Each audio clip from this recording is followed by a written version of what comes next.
StrayAllDay.com. You're now tuned into the show where you learn the discipline to show up day after day to do the work, the confidence to put yourself out there boldly and authentically, and the mental toughness to continue showing up, doing the work, putting yourself out there, even when the success you've expected to achieve has yet to be achieved. And on top of all this, you get a huge dose of personal initiative. That is the go-getter energy that moves any one of us, including yourself, to go and make things happen instead of waiting for things to happen. And then we put all this together into a series of frameworks, approaches, insights, strategies, and techniques all underneath the umbrella of one unifying philosophy that is called work on your game.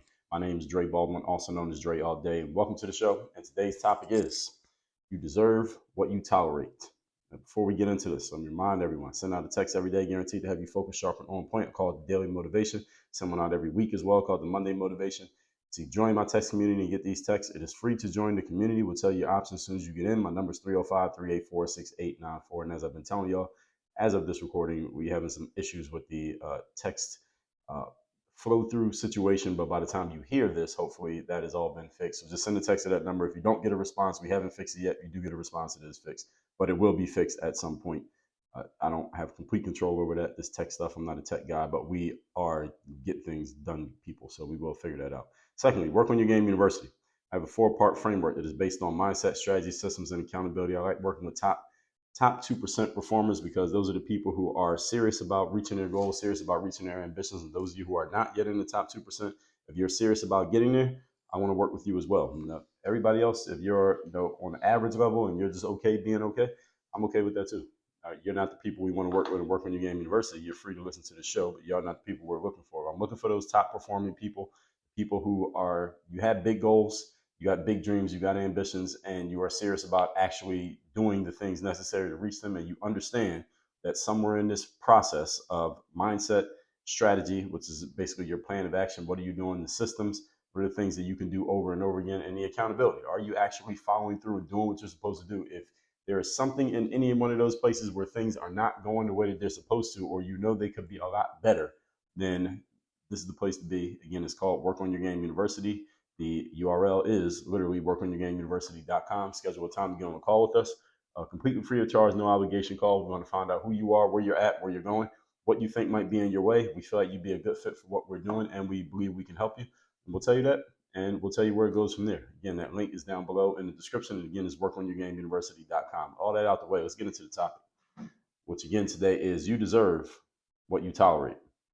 Now, this topic is, as a title, as a matter of fact, I gotta give myself credit. This one's pretty straightforward. I don't think there's any ambiguity in this. I think all of you understand exactly what we're talking about here, but let's get a definition of the word because, again, those of you who are new around here, I like to give the definitions of words so that there is no confusion as to where we're coming from. There is no discrepancy of perspective as to what a word or term or phrase means, so that everybody's on the same page. So if you do happen to disagree, which you are allowed to do, you'd be wrong, but you can disagree, tongue in cheek. You know exactly what definition I'm going off of when I say what I'm about to say. So definition of tolerate is to allow the existence, occurrence, or practice of something that one does not necessarily like or agree with without interference. That's what tolerate means. Allow the existence, occurrence, or practice of something that one does not necessarily like or agree with without interference. This episode is really about taking ownership.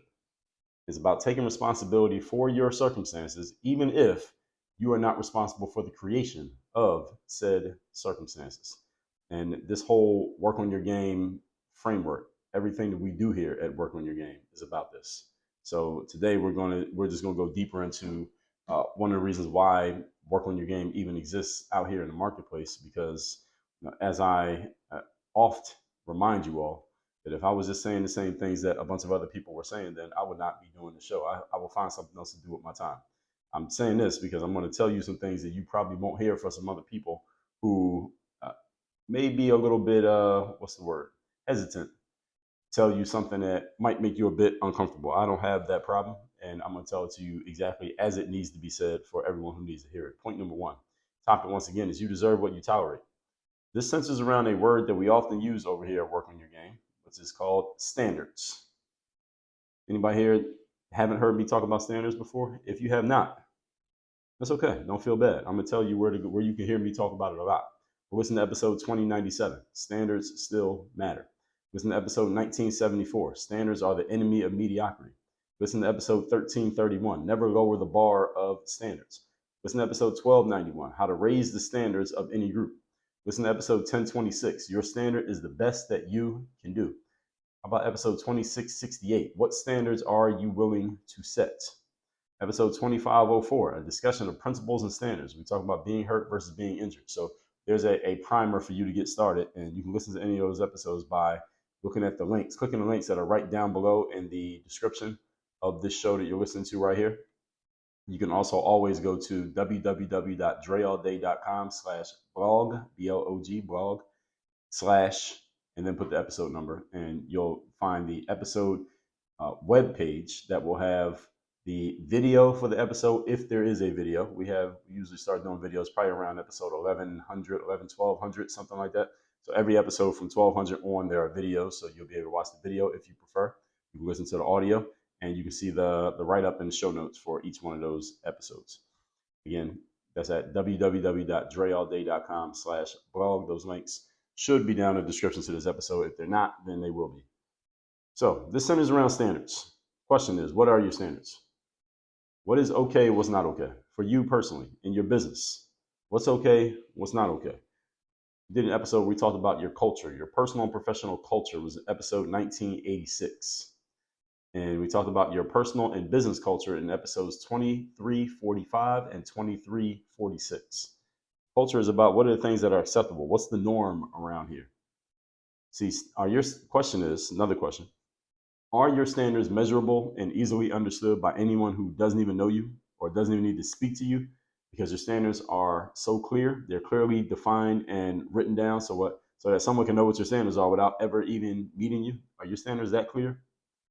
When I worked in retail businesses like McDonald's or Pizza Hut, there were clear standards for example, the uniform policy. They would tell us exactly what we needed to wear. They would give us the stuff we were supposed to wear, and there were pictures, diagrams that showed us exactly how the uniform needed to be worn. So you get a hat, you got to wear the hat this way. You can't wear it that way. You got to wear it this way. All right, your shirt needs to be tucked in this way. All right, and the cleanliness of your shirt needs to be held to this standard. And the pictures, it showed us exactly what it needed to look like. So if you were out of uniform, there were no gray areas as to whether or not it was correct or not to call you as out of uniform, because the diagram says, all right, this is what it's supposed to look like. You don't look like that. Therefore, you're out of uniform. Therefore, you could be held accountable because you were not up to the standard that had been set. And the standard was clear, again, such that there was no ambiguity. And the standard was clear for everybody. When these are in place, these kind of standards are in place in any entity, you can draw a line about what is okay to be tolerated and what is not okay to be tolerated. Another example I'll give you is here in Miami. I've lived in Miami for going on 15, 16 years now.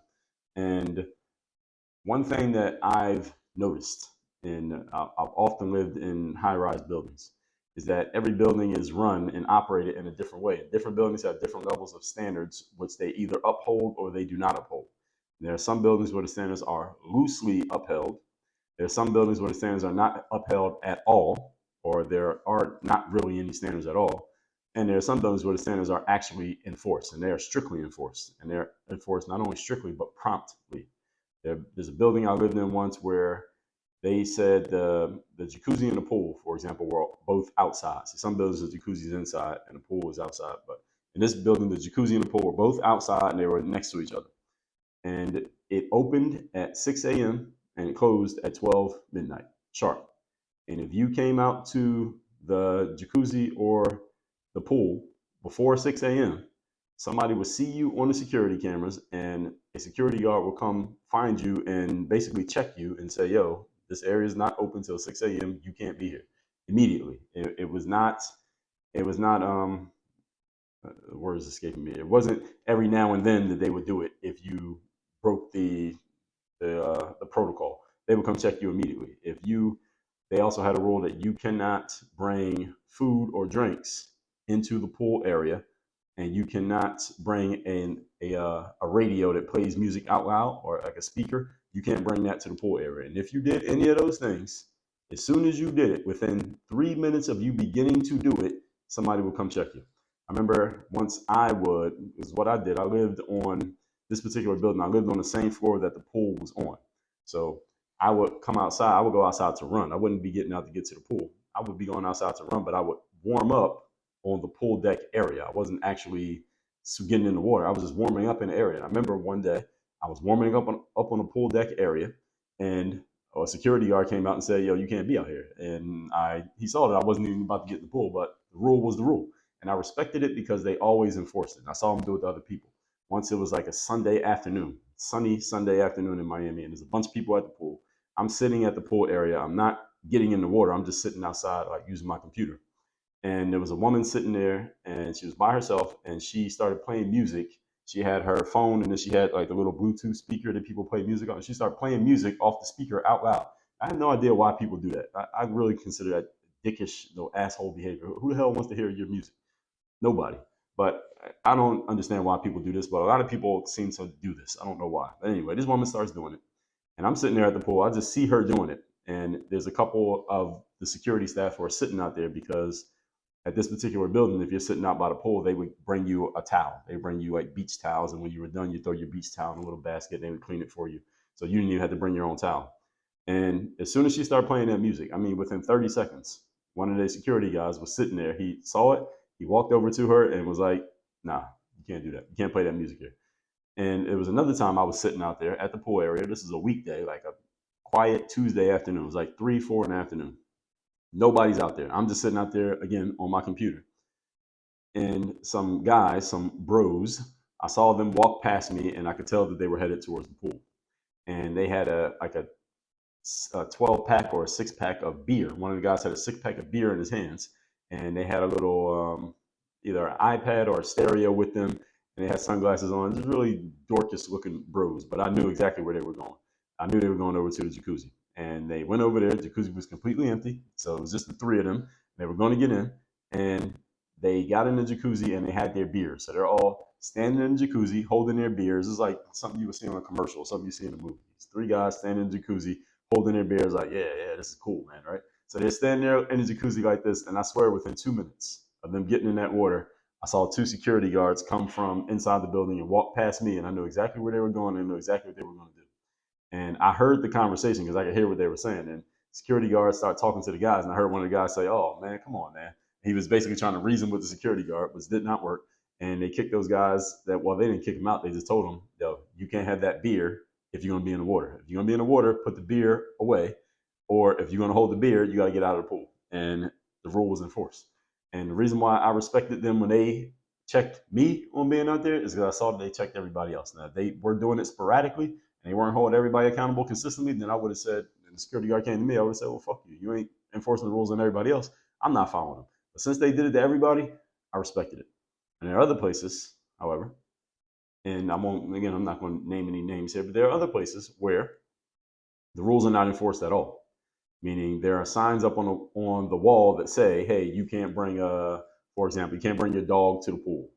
But I see people bring their dog to the pool, and nobody says anything. Nobody does anything. They say no speakers at the pool. They say no glass bottles at the pool, and people do all of these things. Nobody does anything. They say, "Well, these are the hours, this time to this time, this time to this time." Nobody enforces it if somebody's out there later. Nobody enforces it if somebody's out there early. So the rules are not respected. And this is what happens. And what happens is I've been in buildings where the building management will send out emails, repeated emails, saying, "Hey, we're just reminding you all of the rules of the building."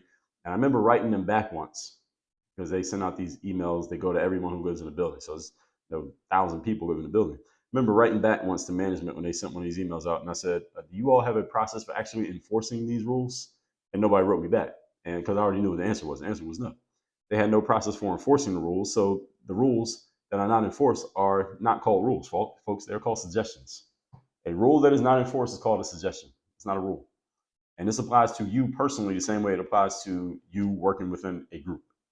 Okay, so you can laugh at these little stories I'm telling you about these feckless building management people, but think about yourself. What rules have you told yourself you're going to follow that you ain't following? Because you are just as guilty as they are in any areas in which you are dropping the ball on your consistency and discipline. When the rules are in place, you are allowed to draw lines of toleration. When the rules are not in place, you can't draw any lines. There are no lines. And when there are no lines, you know what you get, folks? Chaos. You get disorder. This is the law of entropy. When there are no lines holding everyone in check or everything in check, what you get is disorder and chaos. When there are no lines holding your fitness and health in check, you get physical disorder. When there are no lines holding your mindset in check, you get mental disorder. When there are no lines and standards holding your finances in check, you get financial disorder. When there is a group of people and there are no rules holding the people in check, you get civil and social disorder. Everybody sees how this works. When your standards are unclear, or you are just unclear what your standards should be, and you're unclear about actually living up to them, it's hard to determine what you should tolerate and what you shouldn't. Or at best, you have to make a decision every single time, which can be mentally and emotionally taxing because you have to use a lot of mental energy making a decision every time. You get what we call decision fatigue because you have to make too many decisions. So why it's important to have clear black and white standards about what is okay and what is not within every organization you're a part of, including yourself as an individual organization. You personally are an organization. That means you need to have clear black and white standards about what is okay and what is not.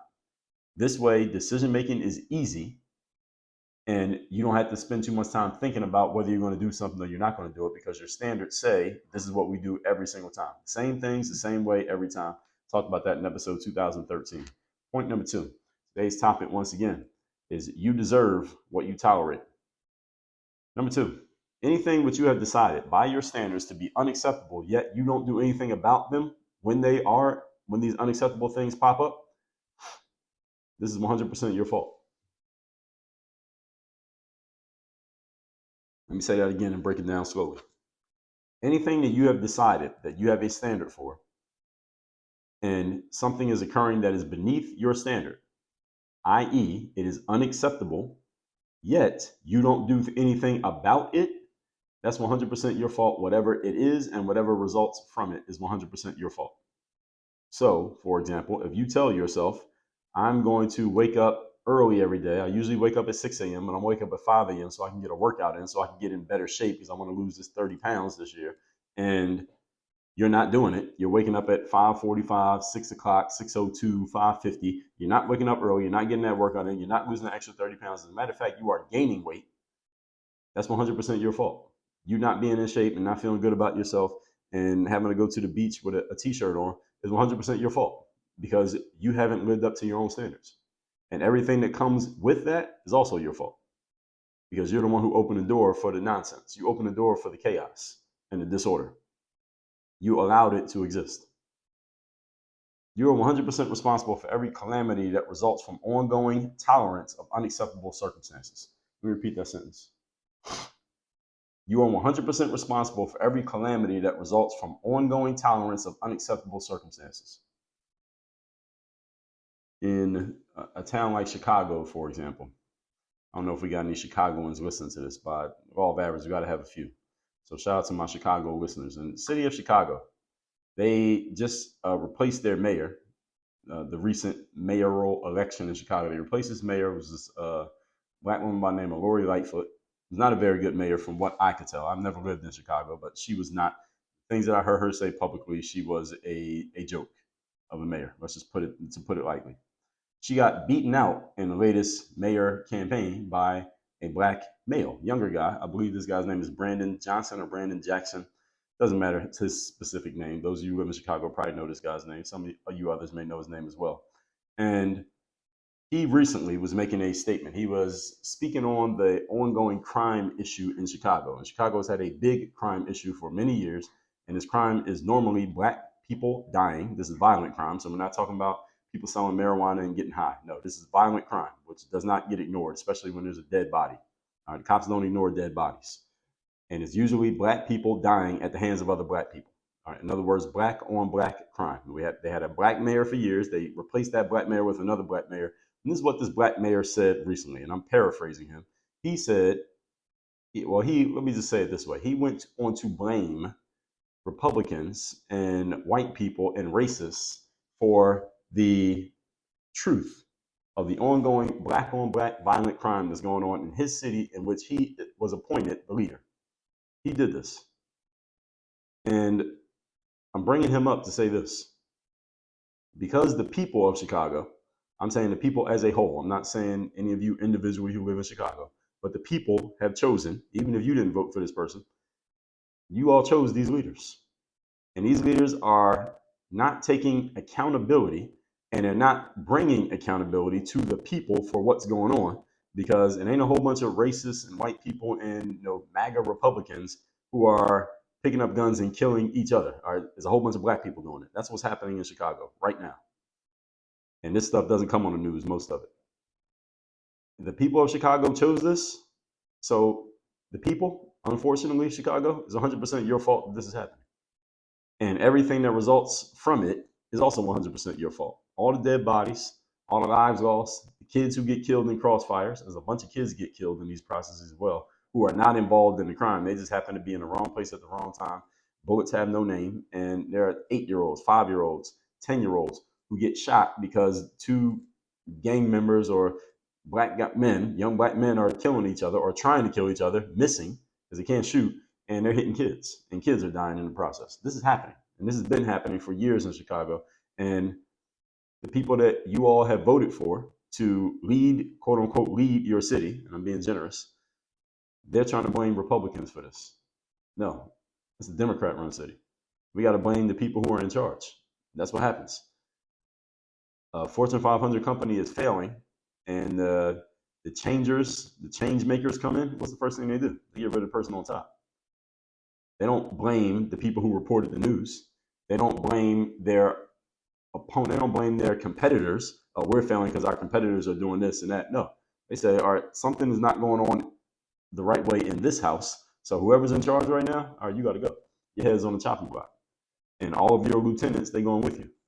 Now we're going to put some new leadership in here, and let's see what they do. And new leadership, you see what we did to the old leaders, right? Okay. This is how much time you have to get things right. We'll be back. That's what accountability looks and sounds like. Unfortunately, many of us have never experienced that, or have not experienced enough of it. And many of you have been brainwashed into this, well, let me find someone or something to blame for my circumstance. So that's not what today's episode is about. Actually, ain't no episode on the history of this show ever going to be about that. So that's what you're looking for. You're in the wrong place. I'm saying all this to make it clear that once you are clear on what is unacceptable for you, you have to have a strong enough conviction about not allowing those unacceptable things to ever exist, even for a moment, within your environment. If something is unacceptable, you cannot allow it to exist for even 1 minute. That's what unacceptable means. Unacceptable does not mean this is annoying, but I'm gonna let it go a couple more days and see what happens. That's not something that's unacceptable. Unacceptable does not mean, all right, this is bothering me, but not enough that I need to go do anything about it. That's not something that's unacceptable. Unacceptable means unacceptable, meaning you are not accepting it, meaning you're going to do something about it right now because the situation needs to change right now, and you are not accepting anything less than the situation changing. That's what unacceptable means. And the only way you can deem something unacceptable, folks, is that you have to have clear standards. If you have no clear standards, then everything is acceptable. And this is the very definition of chaos and disorder. When everything is acceptable, you get chaos and disorder. If you don't want to have chaos and disorder in your life or in your business or in any environment in which you are a part of it, then you need to have standards. Standards keep the chaos and disorder out. They're like a fence. And I had a client once who was a landscaper, and his name was Steve. He was a landscaper up in New York. And he would just do these big landscaping projects at these people with these big houses. And one of the things he would always say is, good hedges make great neighbors. Any of you who owns a big house with some hedges knows exactly what that means. What it means is when you have those big tall bushes that some people have around the perimeter of their property that basically separates their land from the neighbor's land, and it basically blocks them and the neighbor from looking into each other's yards. All right, those are good hedges. That's what a good hedge is. Hedges are just bushes. Good bushes make great neighbors. This is what it does. It keeps all the nonsense from next door off your property. That's what it does. Many of you ain't got no hedges on your property. You just got an open space there. Whoever walks in, walks in. Whoever walks out, walks out. Right? And this is how you're living your life. I'm not saying you got to have hedges on your properties. So maybe you like the neighbors. Understand the metaphor. This is why having clear black and white rules is important. When your rules are unclear, unambiguous, or they don't exist, then it's easy to allow slippages. Actually, everything is a slippage because there's nothing to slip from, and this becomes a normal situation. See, it's okay for someone to be 2 minutes late, then 5 minutes late, then 10 minutes late. Before you know it, people are just not showing up at all, and no one's being held accountable. All right, this is an extension of the broken window theory, which I talked about in episode 932. And then I just uh, talked about it again in episode number 2700, not too long ago. Let's see, episode 2700 was, so actually, it was a pretty nice amount of time ago, a couple months ago. Broken windows means is if somebody sees that a small thing goes unchecked, and then you get a medium-sized thing, then you get a big thing, and before you know it, everybody's doing stuff because they see that no one's being held accountable. Again, the rule says the pool closes at midnight, and you're out there at midnight. I remember I was out there, Anna and I were out at the jacuzzi one time, and they got to midnight. 2 security guards came up to us and said, hey, it's midnight, the pool's closed. They weren't rude about it, but they were firm about it. Like, the pool's closed, y'all got to get out. And again, because they held everyone accountable and held everyone to the same rules, I respected it. Now, if they were just doing it sporadically and it just happened to be that day they wanted to enforce rules, then it would have been a different conversation. But since they were firm and consistent, I respected it. We got out the jacuzzi. And this is the same way that people are going to respond to you, folks. When they see that you're consistent in upholding your standards, whatever they are, they will respect it. And, oh, guess what? This applies to the person in the mirror as well. If you are consistent with yourself, you'll respect yourself. But if you're inconsistent with yourself, well, guess what? You may be in a situation that you're in right now where you got a bunch of things that you want to do. You keep telling yourself you're going to do. You're not doing them because you're not holding yourself to standards. You have not decided what is unacceptable. You call it unacceptable, but then you go accept it again the next day. And then you're wondering, you're frustrated with yourself and beating yourself up because you're not doing the right things. This is the reason why Work on Your Game University, mindset is the first thing that we do. First thing we do is get clear on all this shit and get all this garbage taken care of immediately so that we got the right vehicle in place, and now we can start building up the engine, so to speak. But we got to get the nonsense out the way first. First thing we're going to do, again, workonyourgameuniversity.com. There should be no confusion whatsoever when it comes to standards. You need to make rules with yourself, again, before you impose them on anyone else. This is where most people fail, because most people have no rules for themselves. So if you can't impose rules on you, you can't impose rules on anybody else. Parents out there, those of you who are parents, if you aren't imposing rules and holding yourself to standards, then how can you hold your kids to standards? Eventually, your kids are going to figure it out. Now, they might listen because they have to, but eventually they're going to figure it out. And their respect level for you is going to go down because they're like, wait a minute, I got to follow this standard, but look at mom, look at dad. They're not even following the standard. Why I got to follow it? Now, they might think that and not say it, but the fact that they're thinking it is going to cause them to lose a certain amount of respect for you. Even if they have to listen to you, doesn't mean that they are respecting you. That's two different things. Point number 3, today's topic, once again, is you deserve what you tolerate. Here's why all of this is important. This is the third point. The higher the level you wish to ascend to in life, the fewer things you are willing to tolerate. The higher the level you ascend to, the fewer things you will tolerate in order to get there. That's the only way you're going to get there. And if you want to go to a higher level than you are now, understand what you're tolerating today will not be tolerable tomorrow. You must stop tolerating that if you even plan on moving up to that next level. Until you stop tolerating some of the things you're accepting right now, you are unqualified to move up to the next level. You are ineligible and you will not move up to the next level because you're still tolerating. You can't be a level 5 person tolerating level 2 shit. Everybody caught what I just said there? You can't be a level 5 person while tolerating level 2 shit. So where do you want to go? I learned this. First time I heard someone use this concept was in a coaching program I was in, run by this guy by the name of Alex Sharfin. And one of the things that he said, I didn't actually hear him say this, but one of the other members of the program said it to me because I was asking a question once and he said, well, did you ever hear Alex say this? And he told me what he said. He said, the entrepreneur who makes $10 million per year tolerates less than the entrepreneur who makes $1 million per year. In order to move up, you have to stop accepting things that you previously accepted. The higher the level of accomplishment, the fewer things are tolerated. So by deductive reasoning, any of you who plans on ascending, moving up levels, whether by money, accomplishment, skill, associates, or anything else, One of the most important things you can do is make clear what you will no longer tolerate, because that intolerance will facilitate your ascension.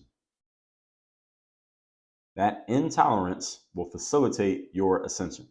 I talked about this in episode number 2398, where the subject was massive intolerance. Not tolerance, intolerance. What will you not tolerate? What will you not accept? What are you bigoted against, if you want to use that language?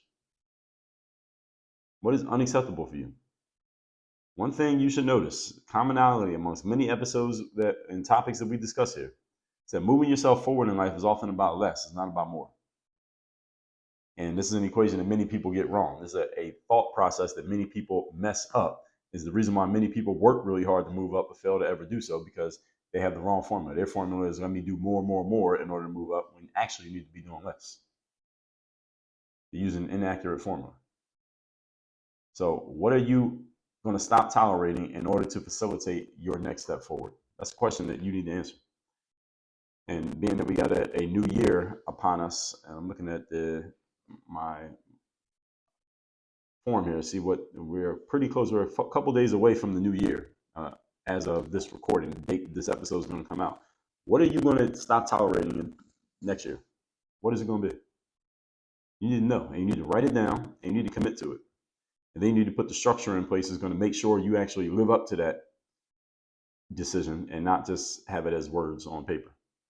Recapping today's class, which is you deserve what you tolerate. Definition of toleration is allow the existence, occurrence, or practice of something that one does not necessarily like or agree with without interference. Point number one, it centers around a word we use often over here, which is standards. What are your standards? What is okay and what is not? When you are clear on your standards, then you will start getting the results of those standards. When you have no standards, then what you get is an increased amount of disorder or chaos, as stated by the law of entropy. I want to make sure you all understand that the law of entropy is not a theory, it's a law, meaning if you do this, you get this, and there are no exceptions. Point number two, anything which you have decided by your standards that is unacceptable, you don't do anything about it. You're not only responsible for that thing, you're also responsible for everything that results from that thing. So if you tolerate a little thing, then it eventually becomes a medium-sized thing, and eventually becomes a bigger thing. This is the broken window theory in action. And there are some people who say, well, the broken window theory has been debunked and proven to not work. I disagree. The broken window theory absolutely works. Now, it depends on how you define work. Defining work by fixing the broken windows keeps people from breaking the next window and makes people show more respect to the circumstance as it is, then it absolutely does work. Now, are there some collateral damages that go with the broken window theory when it came to how it was used policing? Absolutely. I 100% will agree to that. Yes, there are some collateral damages that came with it, but did it help actually do what it was supposed to do? Yes, it did. It's supposed to help lower crime. Did it lower crime? It did. Now again, were there some trade-offs that came with that lowering of crime? Yes, there were. I'm not denying that, but that doesn't mean the broken window theory doesn't work. It does work. When you stop allowing the little things, that prevents the big things from ever occurring. That's what broken window theory means. Point number three. Here's why all of this is important. Higher level you wish to ascend to, the fewer things you're going to tolerate. Understand that moving forward in life and moving up to a new level is not about more, it's about less. What are you willing to not tolerate as much of as you are tolerating right now? You have to raise your standard, which means there are less things that can clear the bar. When you want to bring in higher level outcomes to your life, what you need to do is raise the standard, which means there are fewer things you're doing, but the few things that you are doing are way above the bar that you have already raised. That's how you move up. This is the equation that many people get wrong. Is what the reason why many people can work hard but never get to their desired outcomes. All that said, text me, see you on my text community. My number is 305-384-6894 and workonyourgameuniversity.com. Only place to work with me directly. Again, 4-part framework, mindset, strategy, systems, and accountability, and in that order. If you want to have me as your direct coach, that's the only way to make it happen. Go to workonyourgameuniversity.com. Work on your game. Dre, all